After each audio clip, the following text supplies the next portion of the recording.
autobiographical thing, but this was sort of about causes of crime, which was when I was writing the Poverty Guide Handbook, this is one of the things that I really struggled with, because I wanted to read theories of the causes of underclass crime, and I wanted to go, no, that's bullshit, you don't know anything, but some of it I was like, you know, there are me saying in there, in it.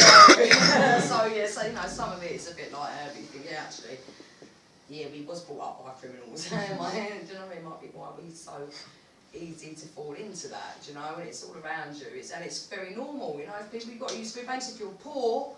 Fuck you, Sainsbury's. I'm not going hungry. I've walked out of, you know, in the past, you know, I've walked out of Sainsbury's with trolleys full of food. Fuck you. You know, what you can do is give me an £80 fine. I paid it when I had the money, but I ate the fucking food. No, I'm not going hungry. You know, and that is, you know, we laugh about it, but that's real. That's really, really real. You know, this year I bought presents from my children, you know, from our boss, like a normal present, but I bought presents for my children from crackheads who knocked on my door and said, oh, I've got this drink, we've got this, fucking, yeah, mate, yeah, I'll have that for a score, that's usually 80 quid. That's real life, you know, I mean, it's, you know, crime is not an option for people, that was optional, I didn't have to buy the toys. Okay, I did, I'm not going to lie, but, you know, it's not always an option for people if they want to enjoy any quality of life. This is called Breaking the Cycle. This is sort of about my beginnings in a criminal home.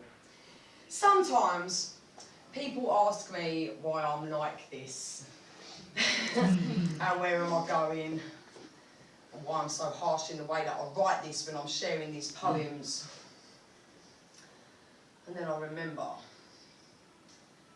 that I am the progeny of a teen mum and a notorious villain, and after what I've seen I could have died young, but I didn't. My story's glorious, different. I was on my knees for these words, they were laborious, written on what victorious isn't. Oh, my odyssey's long, you want to be my audience? Listen. I saw my dad smoke crack when I was 9 in the 90s. I was right there in the nightmare, and I still see pipes smoke like a flare when I write this. I swear that it's no hype this, I don't care, but it's not right this. Like ISIS, I drop bombs from my lair with a slight hiss when I describe this. Poison in the air all around this rhyme in the second act. From terrorists, myself, and my dad when he smoked crack. I really was born into the crime life. Raised into the crime life. Born and bred and born my own kids into a grime life.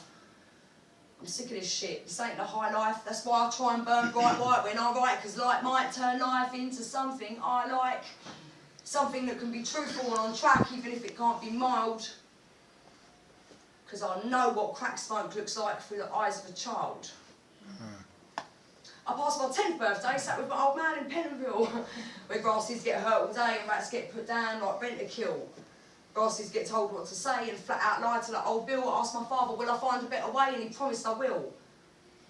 And then I saw him on America's Worst Penitentiaries. It's the sort of sin our cash turns friends to these enemies. I stand here and sort through my treasury of memories, and then in a flash I remember what he said to me. What path to follow?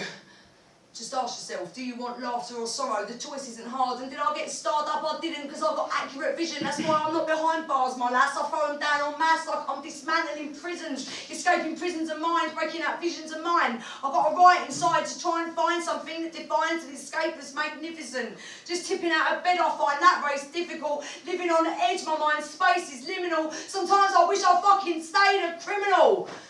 Because normal life is hard. And I struggle with my kids. A boring life is on the cards, but it's a piece of fucking piss compared to stashing MD wraps in wrappers of Audi own brand nappies, slapping stash from slappers like they own them cashes, bringing home the rashers, splashing cash like it's not just scraps to fill platters, clapping media chatters who have us blinging our asses like chavs. It's lies and it's gases just for distracting the masses. I've seen what happens to people who taste money like it's a keeper. They go to an early grave, can't take a penny they've saved, and the only one who gets paid is the reaper. Is that deep enough? Fuck money, it cheapens us. What do you want the whole earth for? Shots have got you living life like a turf war, but we are worth more, even if we have the lurk poor. I don't shirk, I work more. My sole crime is in my speaking, but I look you in the eyeballs. I'm white gold, trash. but I'm seeking my survival. My strife is peaking and I'm taking on your idols. My life might be a motorbike crash. But that's because I'm breaking a cycle. Thank you very much.